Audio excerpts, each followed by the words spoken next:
Welcome all. இந்த வீடியோவோட கடைசியில் ஒரு மிகப்பெரிய ட்விஸ்ட் இருக்குது. ஸோ இந்த வீடியோவை ஆரம்பத்துலேருந்து கடைசி வரைக்கும் ஸ்கிப் பண்ணாமல் பாருங்கள். அது 1996 டிசம்பர் 26 போல்டர் கொலார்டோ அப்படிங்கிற ஒரு சிட்டியில் பேட்சின்னு சொல்லக்கூடிய ஒருத்தவங்க வீட்டில் ஒரு லெட்டரை பார்க்குறாங்க. அந்த லெட்டரை பார்த்த உடனே போலீஸ்க்கு கால் பண்ணி தன்னுடைய பொண்ணு மிஸ்ஸிங் அப்படின்னு கம்ப்ளைண்ட் ஃபைல் பண்ணுறாங்க. அப்போது கரெக்டாக காலையில் டைம் 5:52. அந்த டைமில் அந்த வீட்டில் யாரெல்லாம் இருந்தாங்க அப்படின்னா, அந்த காணாமல் போன பொண்ணோட அப்பா ஜோன், அந்த லெட்டரை கண்டுபிடிச்ச அந்த பொண்ணோட அம்மா பேட்சி, 9 வயதான அந்த பொண்ணோட அண்ணா பர்க். கம்ப்ளைண்ட் பண்ணி கிட்டத்தட்ட 8 மணி நேரத்திலேயே அந்த பொண்ணுடைய இறந்து போன உடல் கண்டுபிடிக்கப்படுது.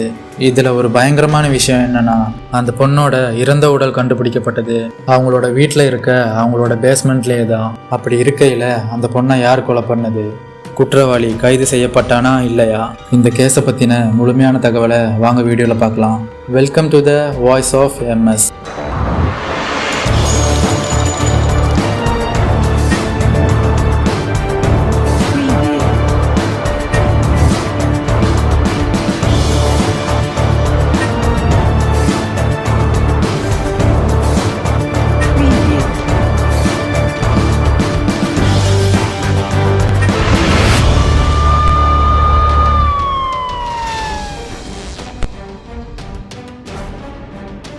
அப்படியே அந்த பொண்ணோட இறந்து போன உடலை பார்க்குறப்போ அந்த பொண்ணோட வாயில் டேப்பால் சுத்தப்பட்டு ஒரு கயிறால் அந்த பொண்ணோட கழுத்தை நெரிக்கப்பட்டு இருந்திருக்கு.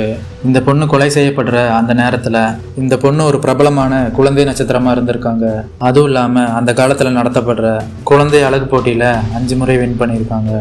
அடாப்சி ரிப்போர்ட்டில் என்ன சொல்கிறாங்க அப்படின்னா, அந்த பெண் தலையில் தாக்கப்பட்டு அதுக்கப்புறமா கழுத்து நெரிச்சு மூச்சு திணறல் ஏற்பட்டு கொலை செய்திருக்காங்க அப்படின்னு ரிப்போர்ட்டில் வந்துருந்துச்சு. அது மட்டும் இல்லாமல் அந்த பொண்ணோட ட்ரெஸ்ஸில் சம்மந்தமே இல்லாத ஒரு ஆளோட டிஎன்ஏ கண்டுபிடிக்கப்படுது. அந்த டிஎன்ஏ சாம்பிளை வச்சு அவங்கக்கிட்ட இருக்கிற குற்றவாளிகளோட டிஎன்ஏ மேட்ச் ஆகுதா அப்படின்னு பார்க்குறாங்க. கிட்டத்தட்ட 15 லட்சம் டிஎன்ஏ சாம்பிள்ஸில் ஒன்று கூட மேட்ச் ஆகலை. அது மட்டும் இல்லாமல் கொலை நடந்த அந்த இடத்துல 2 நபர்களுடைய கால் தடம் இருந்திருக்கு. அந்த பொண்ணோட ரூமில் இந்த குடும்பத்துக்கு சம்மந்தமே இல்லாத ஒரு கயிறு கண்டுபிடிக்கப்படுது. அப்படி இருந்துமே வெளியே இருந்து யாராவது அந்த வீட்டுக்குள்ளே வந்ததுக்கான எந்த ஒரு தடையுமே இல்லை. அங்கேருந்து ஜன்னல் கண்ணாடிகளோ அல்லது கதவுகளோ உடைக்கப்பட்டதற்கான எந்த ஒரு ஆதாரமும் கிடைக்கல. அந்த பொண்ணோட அம்மா கண்டுபிடிச்ச அந்த லெட்டரில் என்ன எழுதியிருந்துச்சு அப்படின்றத பார்க்கலாம்.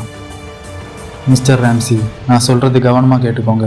நீங்கள் செய்கிற தொழிலை நான் மதிக்கிறேன், ஆனால் இந்த நாட்டை கிடையாது. இப்போ உங்கள் பொண்ணுக்கு பக்கத்துலேயே உங்களை பிடிக்காத 2 பேர் இருக்காங்க.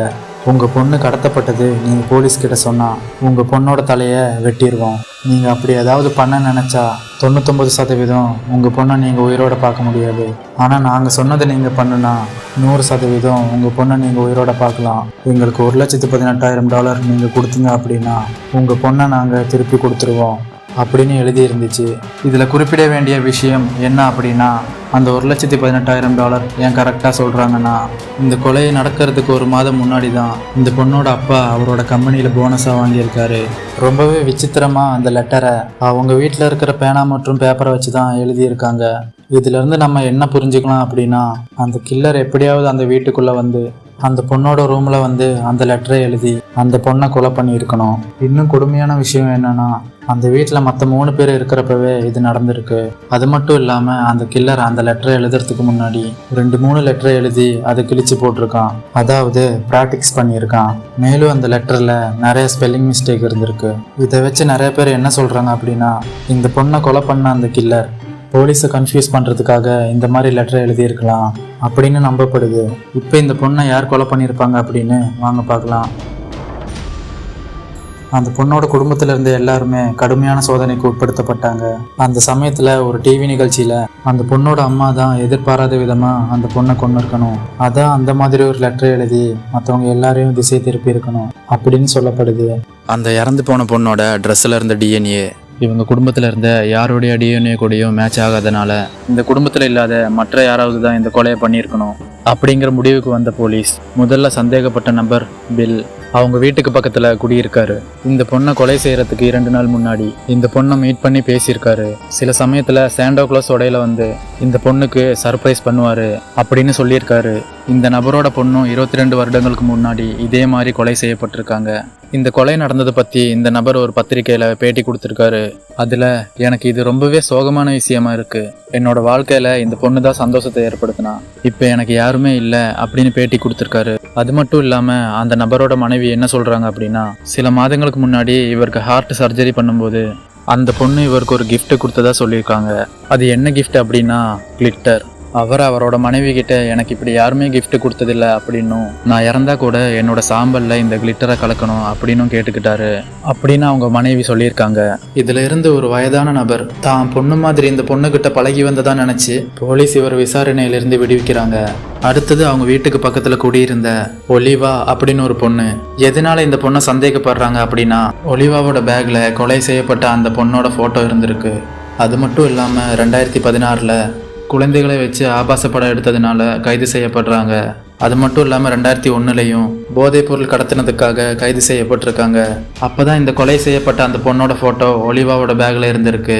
அதுக்கு ஒலிவா கொடுத்த விளக்கம் என்னன்னா, அந்த பொண்ணை எனக்கு நல்லா தெரியும் அப்படின்னும், அந்த பொண்ணோட இழப்பு எனக்கு தாங்க முடியாத வருத்தத்தை ஏற்படுத்தியிருக்கு அப்படின்னும், அதனால தான் அந்த பொண்ணோட ஃபோட்டோ நான் வச்சுருக்கேன் அப்படின்னு சொல்லியிருக்காங்க. இதில் ஒரு விசித்திரமான ஒன்று என்ன அப்படின்னா, ஒலிவாவோட ஃப்ரெண்டு ஒரு நியூஸ் பேப்பருக்கு கொடுத்த பேட்டியில் என்ன சொல்லியிருக்காரு அப்படின்னா, இந்த கொலை நடந்த அன்னைக்கு ஒலிவா எனக்கு கால் பண்ணதாகவும் நான் ஒரு பொண்ணை அடிச்சிட்டேன் அப்படின்னு சொன்னதாகவும் ஒலிவாவோட ஃப்ரெண்டே சொல்லியிருக்காரு. அதே மாதிரி அந்த சின்ன பொண்ணை எங்கே அடித்தேன் அப்படின்றதையும் ஒலிவா சொல்லியிருக்காங்க. அதுவும் கொலராடோ சிட்டியில் தான். FBI கொலராடோ சிட்டியில் அன்னைக்கு கொலை நடந்த இடத்துல வேற ஏதாவது ஒரு பொண்ணு தாக்கப்பட்டிருக்காங்களா அப்படின்னு ரிப்போர்ட் எடுக்கிறாங்க. ஆனால் அந்த மாதிரி எந்த ஒரு ரெக்கார்டுமே இல்லை.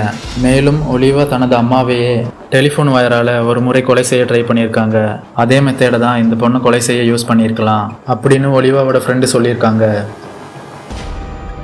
இத்தனை ஆதாரம் இருந்தும் கொலை செய்யப்பட்ட இடத்துல இருந்த DNA ஒலிவா கூட மேட்ச் ஆகலை. அதனால ஒலிவாவும் விசாரணையிலிருந்து விடுவிக்கப்படுறாங்க. கடைசியாக 2006 ஒருத்தங்களை கைது பண்ணுறாங்க.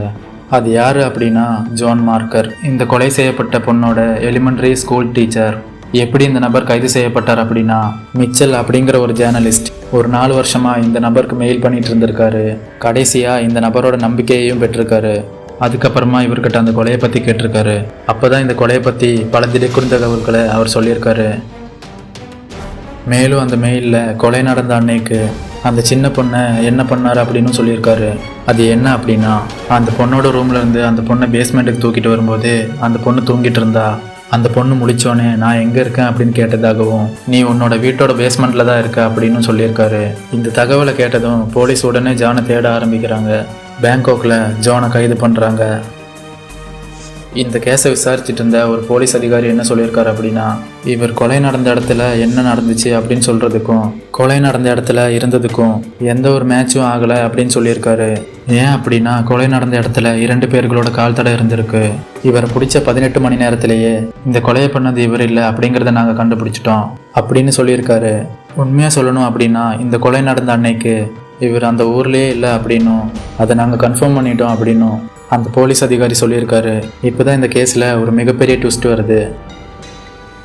DNA எக்ஸ்பர்ட் டாக்டர் ஹென்ரி அந்த பொண்ணோட ட்ரெஸ்ஸில் இருந்த DNAவை ரொம்ப நாளாக ஆராய்ச்சி செய்ததில் அதிலிருந்து DNA அந்த ட்ரெஸ்ஸை மேனுஃபேக்சர் பண்ணும்போது இருந்ததாக இருக்கலாம் அப்படின்னு சொல்கிறாரு.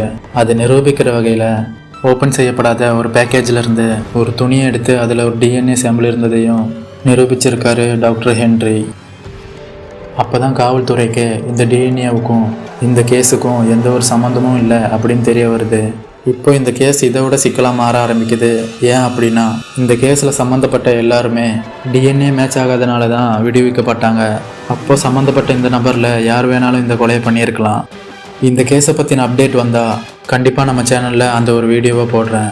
இந்த கேஸை பற்றின கருத்துக்களை கமெண்டில் தெரியப்படுத்துங்க. மறக்காமல் சேனலை சப்ஸ்கிரைப் பண்ணிடுங்க. மீண்டும் இன்னொரு வீடியோவில் மீட் பண்ணலாம். பாய்.